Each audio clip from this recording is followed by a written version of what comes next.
बिस्मिल्लाहिर्रहमानिर्रहीम अस्सलाम वालेकुम खुशामदीद MCU स्टूडेंट ऑफिशियल में the home of current affairs. इस वीडियो में हम आपके साथ अक्टूबर 2023 के 50 से ज़ायद अहम तरीन पाकिस्तान और इंटरनेशनल करंट अफेयर्स शेयर करेंगे पूरे महीने के। PDF फाइल की डाउनलोड लिंक आपके साथ वीडियो डिस्क्रिप्शन में शेयर कर दी गई है, पर ये PDF फाइल पासवर्ड प्रोटेक्टेड है। पाकिस्तान करंट अफेयर्स का अलग से पासवर्ड है और इंटरनेशनल करंट अफेयर्स का अलग से पासवर्ड है, जो कि आपको इसी वीडियो में मिलेंगे। इसी वीडियो को टेल एंड तक देखिए।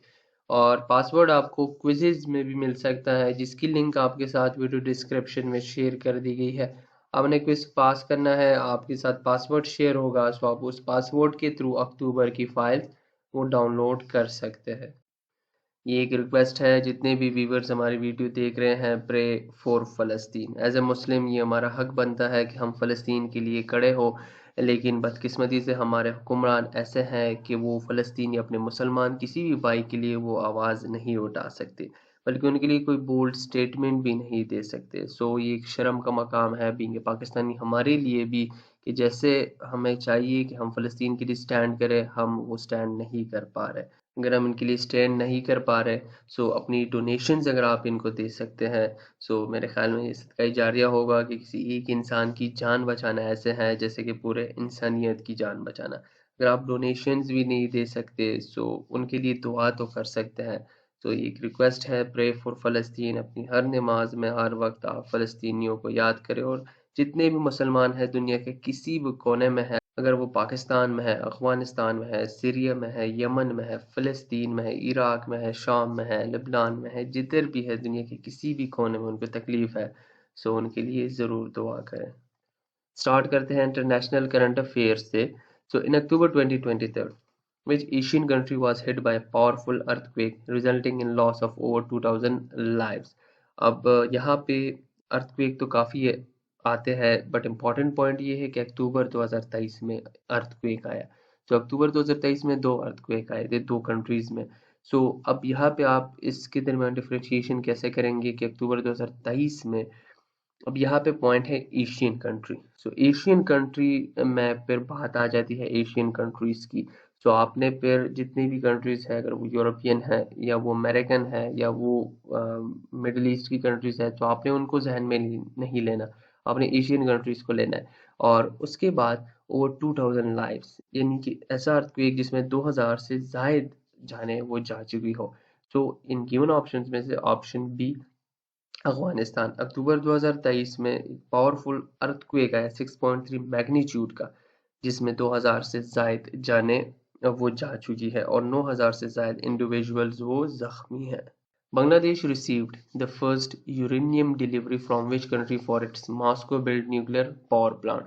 So बांग्लादेश को यूरेनियम की डिलीवरी हुई है इन गिवन ऑप्शंस में से किस कंट्री से कि वो स्पॉन्सर कर सके अपने Moscow built nuclear power plant को, यानी कि उसको कंप्लीट कर सके। सो इन गिवन ऑप्शंस में से ऑप्शन सी रशिया। तो यहाँ पे पॉइंट क्लियर है, Moscow built nuclear power plant है, यानी कि मॉस्को रशिया उसको बना रहा है। सो उसकी स्पॉन्सरशिप, उसकी जितनी भी रिक्वायरमेंट्स होगी वो रशिया पूरी करेगा, यानी कि बांग्लादेश को की हेल्प करेगा उसमें। Which of the following become the first House Speaker to be ousted in United States history? आप कह सकते हैं कि जैसे पाकिस्तान में इमरान खान के खिलाफ नो कॉन्फिडेंस मोशन हुआ, सो इसी तरह यूएस के जो हाउस स्पीकर है, सो उसको भी हटा दिया गया है अपने ओहदे से, यानी कि उस पर अदम एतमाद तहरीक चलाई गई। सो इनके ऑप्शन में से ऑप्शन बी केविन मैकार्थी, ये से पहले हाउस स्पीकर है जिसको यूएस की हिस्ट्री में वो आउटस्ट किया गया है, यानी कि उनको हटाया गया है अपनी पोजीशन से। When Hamas fighters attack Israel from the Gaza strip, so कब हमास के मुजाहिदीन ने वो इसराइल पर गाजा स्ट्रिप से हमले किए? तो इन गिवन ऑप्शन में से ऑप्शन बी 7 अक्टूबर 2023, और ये बहुत इंपॉर्टेंट पॉइंट है, ये अपकमिंग एग्जाम्स में आ सकता है, क्योंकि मिडल ईस्ट वॉर और अब तक की सबसे बड़ी वॉर है। सो 7 अक्टूबर 2023 को हमास ने वो इसराइल पर, यानी कि जो जिनोसाइड और मर्डर स्टेट है, जो कि किलर है इनोसेंट चाइल्ड्स का, इसराइल इसे आप मर्डरर कह सकते हैं। सो ये टेररिस्ट स्टेट है। तो 7 अक्टूबर 2023 को हमास ने रिटेलिएशन के तौर पे इसराइल जैसे टेररिस्ट स्टेट पर अटैक किया खुद को डिफेंड करने के लिए। On 7 October 2023, Hamas launched an attack on Israel and named it. 7 अक्टूबर 2023 को हमास ने इसराइल पर अटैक किया और उसको क्या नाम दिया, उस ऑपरेशन को क्या नाम दिया? सो ऑप्शन है ऑपरेशन अल अक्सा फ्लड यानी कि तूफान अल अक्सा। और इस ऑपरेशन के फर्स्ट डे पर हमास ने 20 मिनट्स में 5000 रॉकेट्स वो दागे इसराइल पर, और इसराइल के सोर्सेज का कहना है कि 3000 वो रॉकेट्स हम पर दागे गए हैं। After a surprise attack by Hamas, Israel launched a retaliation attack on Gaza Strip and killing thousands of civilians under what it called. So जब हमास ने इसराइल पर अटैक किया, so इसराइल ने फिर रिटेलिएशन अटैक किया। इसे आप genocidal attack भी कह सकते हैं, क्योंकि इसमें सिविलियंस को मारा जा रहा है। 8000 से ज़्यादा सिविलियंस मर चुके हैं, जिसमें हाफ ऑफ चिल्ड्रंस है, बच्चे हैं। सो इजराइल ने इस अटैक को क्या नाम दिया फिर? सो ऑपरेशन आयरन स्वॉर्ड यानी कि उस रिटेलिएशन इज जेनोसाइडल अटैक जो कि इजराइल कर रहा है इनोसेंट सिविलियंस और इनोसेंट फिलिस्तीनियंस के खिलाफ। When Israel imposed a total siege of the Gaza Strip, cutting off food, water and fuel supply.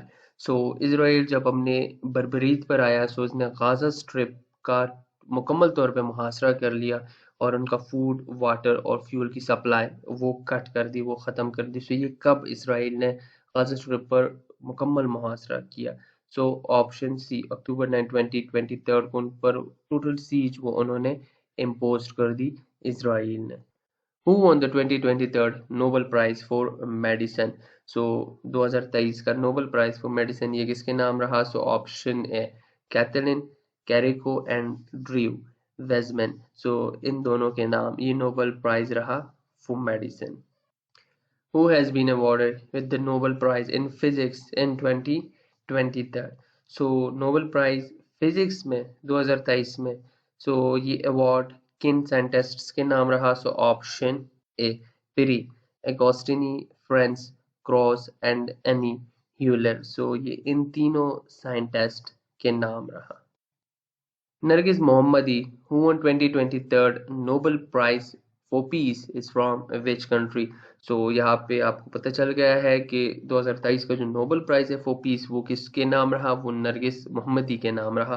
But इनका ताल्लुक किस कंट्री से है? सो ऑप्शन बी, इनका ताल्लुक ईरान से है और ये ईरानियन एक्टिविस्ट है जो कि आवाज़ उठाती है जो ईरान में जो ऑपरेशन हो रही है वुमेन के खिलाफ, सो और promote human rights and freedom for all. So ये इनको इस अवार्ड से वो नवाजा गया है, यानी कि उनको नोबेल प्राइज फॉर पीस दिया गया है 2023 का। On October 8, 2023, the day after the Hamas attack on Israel, USA was sending the aircraft carrier near to Israel named. अब जब हमास ने इसराइल पर हमला किया, सो 8 अक्टूबर को यूएस ने उनकी सपोर्ट के लिए उनको एक एयरक्राफ्ट कैरियर भेजा नियर टू इसराइल। सो उसका क्या नाम है? सो इनके ऑप्शंस में से ऑप्शन है यूएसएस जुराल्ड और फोर्ड। अब करंट डेट तक यानी कि नवंबर में इसराइल 2 अपने इस किस्म के एयरक्राफ्ट्स वो भेज चुका है नियर टू इसराइल। अब यहाँ पे एक इम्पॉर्टेंट पॉइंट ये है कि यूएस खुलेआम वो इसराइल की मदद कर रहा है और वो दुनिया को चैलेंज कर रहा है, अगर किसी में दम है सो वो हमारे खिलाफ खड़ा हो। 57 वो मुस्लिम ममालिक है और ये तमाम मुस्लिम ममालिक बेबस है। ईरान तो रिपोर्ट रिटेलिएशन कर रहा है और जितने भी जो यानी कि उनके जितने भी ये फाइटर ग्रुप्स है जस्ट लाइक हिजबुल्लाह हो गया, यहूदी रेबल्स हो गए, हमास को भी वो सपोर्ट कर रहा है। इसमें कुछ और मुस्लिम ममालिक भी हो सकते हैं कि जो बैक से सपोर्ट करे लेकिन फ्रंट से कोई बात नहीं कर रहा। और सऊदी अरेबिया के बारे में तो मैं कहूँगा कि वो तो बेगैरत हो चुके हैं, क्योंकि अभी जो नवंबर में 2 नवंबर से उनकी कंट्री में वो म्यूज़िक कंसर्ट हो रहा है। सो ये कितनी शर्मिंदगी की बात है कि गाज़ा में जब लोगों की जानें जा रही है, मासूम लोगों की जानें जा रही है, बच्चों की जानें जा रही है और वो बेहद बुरे हालात में है, और गाज़ा को भी कहा जा रहा है कि ये हेल है ऑन द अर्थ, यानी ये जहन्नुम है ज़मीन पर।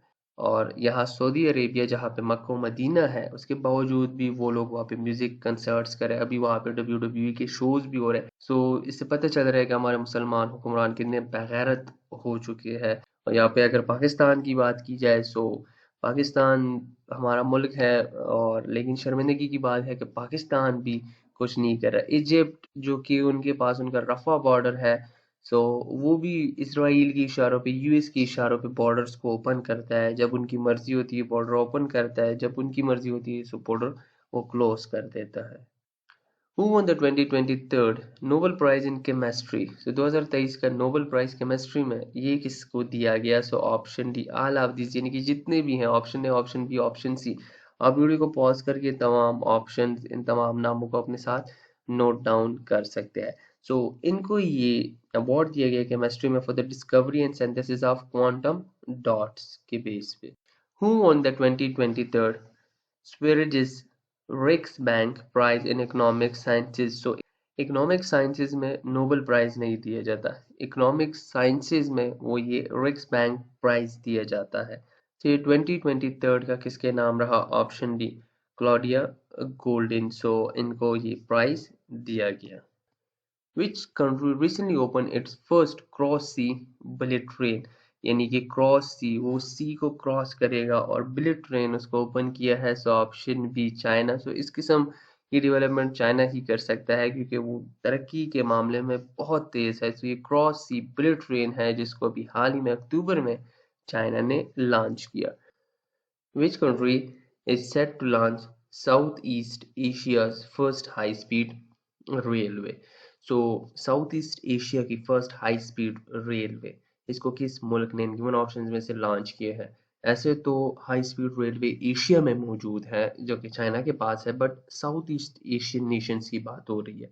तो उसमें किस कंट्री ने उसको लॉन्च किया है? सो ऑप्शन बी इंडोनेशिया ने। सो इंडोनेशिया ने इस हाई स्पीड रेलवे ट्रेन को वो लॉन्च किया है जो कि 40 मिनट में 3 आवर्स का सफर वो तय कर पाएगा। Which country is undertaking a project to create the world's most powerful laser called Vulcan 2020? So इनकी उन ऑप्शंस में से ऑप्शन बी यूके जो है वो उन्होंने अभी इस प्रोजेक्ट अंडरटेक किया है। सो वो अभी इस पे काम कर रहे हैं कि वो क्रिएट करे दुनिया का मोस्ट पावरफुल लेजर, जिसका नाम होगा वुल्कन 2020। और ये जो लेजर है वो काम आएगा ज्यादातर क्लीन एनर्जी और कैंसर ट्रीटमेंट में। Who won the 2023 Nobel Prize in Literature? So option B, John Olive Fossey. So इनको 2023 नोबेल प्राइज इन लिटरेचर से नवाजा गया है, और इनको ये प्राइज दिया गया for his innovative plays and prose which give voice to the unsayable. Which country has officially embedded its nuclear weapon status in its constitution? यानी कि अपने कॉन्स्टिट्यूशन में उन्होंने अपने जो न्यूक्लियर वेपन स्टेटस है उसको ऑफिशियली इम्पैक्ट कर दिया है कि हम न्यूक्लियर वेपन कंट्री है। सो इनके उन ऑप्शंस में से ऑप्शन सी नॉर्थ कोरिया ने अभी हाल ही में अपने कॉन्स्टिट्यूशन में अपने न्यूक्लियर वेपन स्टेटस को वो इम्पैक्ट कर दिया है। When World Sight Day 2023 observed? तो इनके उन ऑप्शंस में से option D October 12 every year world sight day को ऑब्जर्व किया जाता है to raise awareness about vision related issues. In October 2023, which city became the world's fastest recovering destination in the service sector? यानी कि services sector में वो दुनिया की फास्टेस्ट रिकवरिंग डेस्टिनेशन है। So option A Dubai. When International Day of Rural Women 2023 observed? So in given options में से option C October 15 every year international day of rural women, यानी कि जो देहातों में रहती है उसको ऑब्जर्व किया जाता है। World food day 2023 observe on, इसको हर साल किस दिन ऑब्जर्व किया जाता है? So option B 16 October every year world food day को ऑब्जर्व किया जाता है। और जो थीम था साल 2023 के लिए वो था water is life, water is food. Who is the current and youngest ever president of Ecuador? So Ecuador का मौजूदा और यंगेस्ट एवर प्रेसिडेंट वो कौन है? सो ऑप्शन सी डैनियल नोबोए। सो ये मौजूदा और लेकिन इम्पॉर्टेंट पॉइंट कि ये यंगेस्ट एवर प्रेसिडेंट है। करंट तो चेंज होते रहते हैं, सो ये कुछ सालों के बाद चेंज हो जाएगा, लेकिन यंगेस्ट का टाइटल वो सदियों के बाद चेंज होता है। सो ये यंगेस्ट एवर प्रेसिडेंट है इक्वाडोर के। Which city hosted the ninth Group 20 Parliamentary Speakers Summit in 2023? So option C new Delhi ने इसकी मेजबानी की, यानी कि इंडिया ने इसकी मेजबानी की 12 अक्टूबर 2023 को। When the 8 BRICS International Competitive Conference held. So in given options में से ऑप्शन सी 11 अक्टूबर 2023 को इस कॉन्फ्रेंस को हेल्ड किया गया। Win the world statistics day 2023 observe, यानी कि वर्ल्ड स्टैटिस्टिक डे को हर साल किस दिन ऑब्जर्व किया जाता है? Option B 20 October every year. When Israel bombed Al Ahli Arab Hospital, resulting in a large number of fatalities and injuries among displaced Palestinians seeking shelter there, कब Israel ने अल Ahli अरब hospital पे bomb किया, यानी कि उसको attack किया, जिसके नतीजे में हज़ारों की तादाद में वो लोगों की फैटेलिटीज़ हुई, यानी कि लोगों की अमवात हुई और इंजरीज हुई। और वहाँ पे कौन से लोग थे? डिस्प्लेस्ड फ़लस्तीनियंस थे, जो कि उन्होंने यहाँ पे पनाह ली थी इस हॉस्पिटल में, और साथ ही साथ मरीज़ भी थे हज़ारों की तादाद में। सो इन गिवन ऑप्शंस में से ऑप्शन सी 17 अक्टूबर 2023 को इजराइल ने बर्बरियत की इंतहा की, जुल्म की इंतहा की, और अल अहली अरब हॉस्पिटल पे, जो कि वार क्राइम है, उन्होंने इस हॉस्पिटल पर रॉकेट्स दागे। The Third Belt and Road Forum for International Cooperation was held between Third Belt and Road Forum for International Cooperation, आप इसे एक समिट टाइप कह सकते हैं। तो ये किन दोनों के दरमियान हेल्ड हुआ? Hiba Kamal Abu Nada was a Palestinian poet, novelist killed in Israeli bombing in the Gaza Strip on, so इनको कब वो कत्ल किया गया? सो ऑप्शन बी 28 अक्टूबर 2023 को।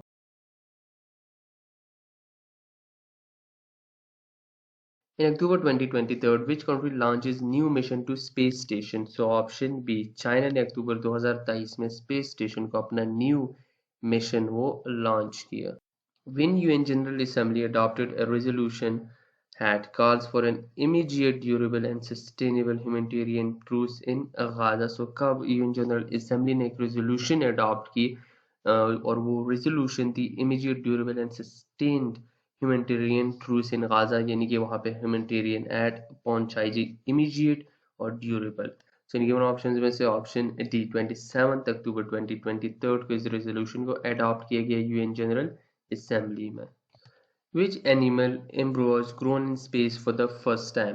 स्पेस में किस जानवर की एम्ब्रो को वो पहली बार ग्रो किया गया है? सो ऑप्शन ए, माउस के एम्ब्रो को वो पहली बार स्पेस में ग्रो किया गया, और माउस ज़्यादातर ये लैब एक्सपेरिमेंट्स के लिए भी इस्तेमाल होता है।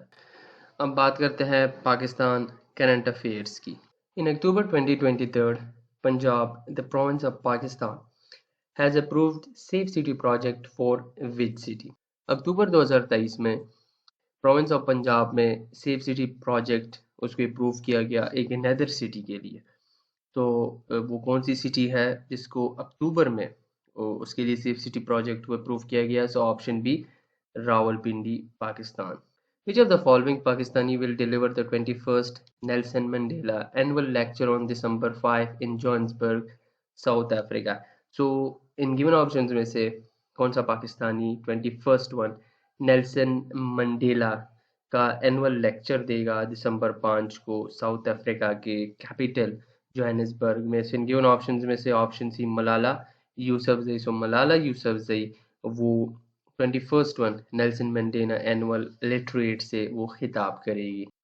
Caretaker Foreign Minister Jalil Abbas met the Afghan counterpart in Tibet on, सो ये भी रिसेंट डेवलपमेंट आप इसे कह सकते हैं कि तिब्बत में अफगान काउंटर पार्ट से, यानी कि अफगान फॉरेन मिनिस्टर से Pakistani caretaker foreign minister Jalil Abbas की मुलाकात हुई।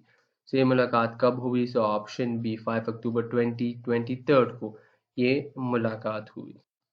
Around 8 million children are suffering acute malnutrition in parts of Pakistan, according to the latest analysis by IPC released on 9 October 2023। So 9 अक्टूबर 2023 को IPC ने एक लेटेस्ट एनालिसिस उसको release की, जिसके तहत कितने बच्चे जो है वो पाकिस्तान में उसको एक्यूट मेल न्यूट्रिशन, यानी कि जो बेसिक ग़िज़ा है वो उनको नहीं मिल रही है।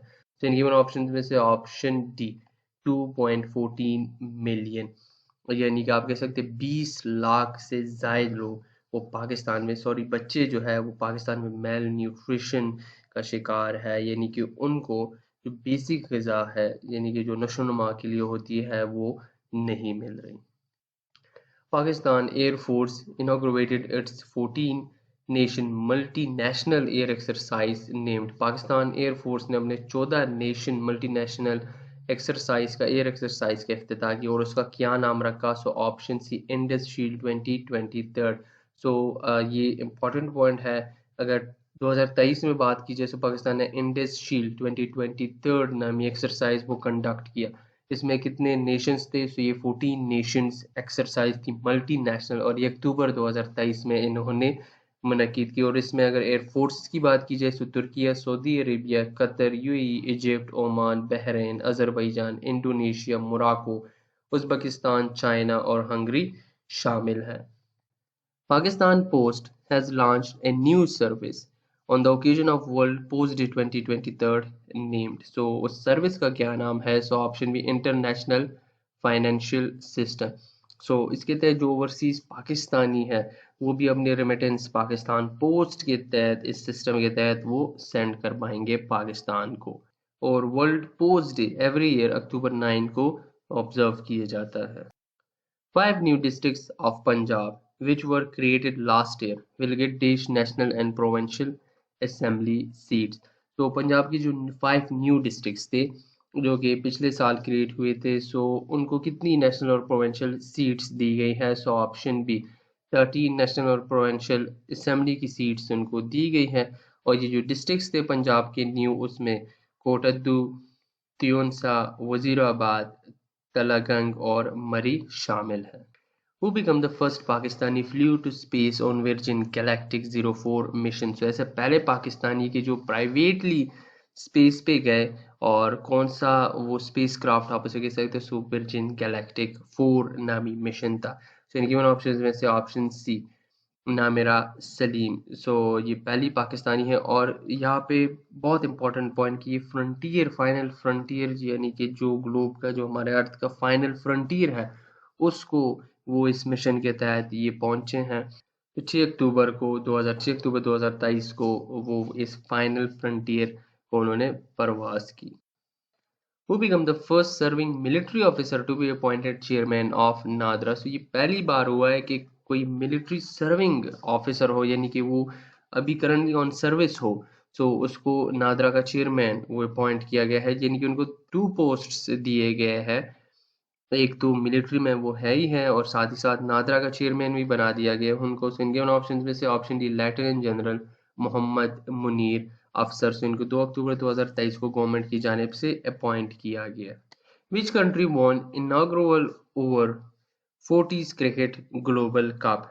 सो किस कंट्री ने ओवर 40s, यानी कि जिनकी एज 40 साल से ऊपर है, सो क्रिकेट ग्लोबल कप और उसको जीते, यानी कि उसका जो इनॉग्रल सेशन था, उसका जो इनॉग्रल सीजन था, उसको अपने नाम किया। So option B, Pakistan. So Pakistan ने वेस्ट इंडीज को 152 रन से हराकर ये inaugural over 40s cricket global cup वो अपने नाम किया।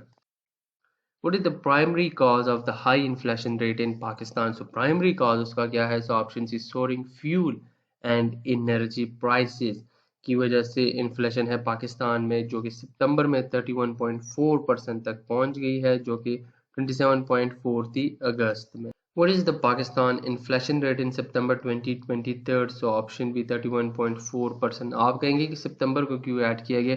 सो सितंबर की जो रिपोर्ट्स होती है वो अक्टूबर में आती है। अब अक्टूबर की जो रिपोर्ट्स होगी वो नवंबर में आएगी। The first ever robotic surgeon Pakistan performed eight, यानी कि पहली बार रोबोट के जरिए सर्जरी की गई पाकिस्तान में। सो वो किस अस्पताल में की गई? सो ऑप्शन सी, कराची जिन्ना पोस्ट ग्रेजुएट मेडिकल सेंटर में ये रोबोटिक सर्जरी जो है उसको परफॉर्म किया गया।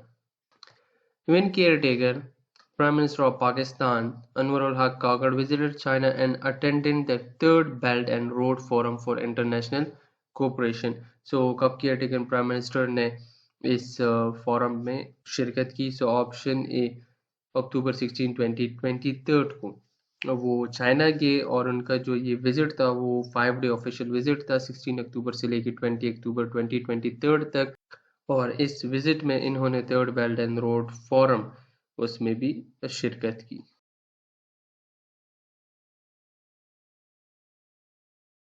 In Pakistan, the cotton output increased by dash percent by October 15, 2023. compared to the total production of the crop the previous year. So Pakistan में जो cotton का आउटपुट है, कॉटन की पैदावार है, वो 15 अक्टूबर 2023 तक कितने परसेंट इंक्रीज हुई है compare to the total production of the कपास की प्रीवियस ईयर से ऑप्शन बी 22% ये इंक्रीज हुई है। और इसमें जो इंक्रीज देखने को मिला है वो सिंध में मिला है। सिंध में 84% इंक्रीज हुआ है कपास की प्रोडक्शन में, और पंजाब में जो है वो 16% डिक्रीज देखने को मिला। Which of the following Chinese companies sanctioned for their alleged involvement in supplying missile components to Pakistan? जैसे कि यूएसए हमेशा पाकिस्तान की पीठ में चुरा घोंपता है, बट हमारे हुक्मरानों को समझ नहीं आती और वो हर वक्त यूएसए की गोद में जाके बैठ जाते हैं। सो जब चाइनीज़ की 3 कंपनीज ने पाकिस्तान को कंपोनेंट सेंड किए, मिसाइल्स के लिए सप्लाई किए, सो यूएसए ने उन चाइनीज़ कंपनी पे सैंक्शन लगा दिए कि आपने क्यों पाकिस्तान को मिसाइल के कंपोनेंट्स भेजे हैं। सो वो 3 कंपनीज कौन सी है? सो इन गिवन ऑप्शंस में से option D all of these, यानी कि जो तीनों के नाम आपके साथ ऑप्शन ए, बी और सी में है, सो इन तीनों कंपनीज पे सैंक्शंस लगा दिए गए हैं। From Pakistan who joins United nation secretary general advisory board on artificial intelligence, यानी कि यूएन के जो सेक्रेटरी जनरल है एंटोनियो गुतेरेस, उन्होंने एक एडवाइजरी बोर्ड बनाई है आर्टिफिशियल इंटेलिजेंस की।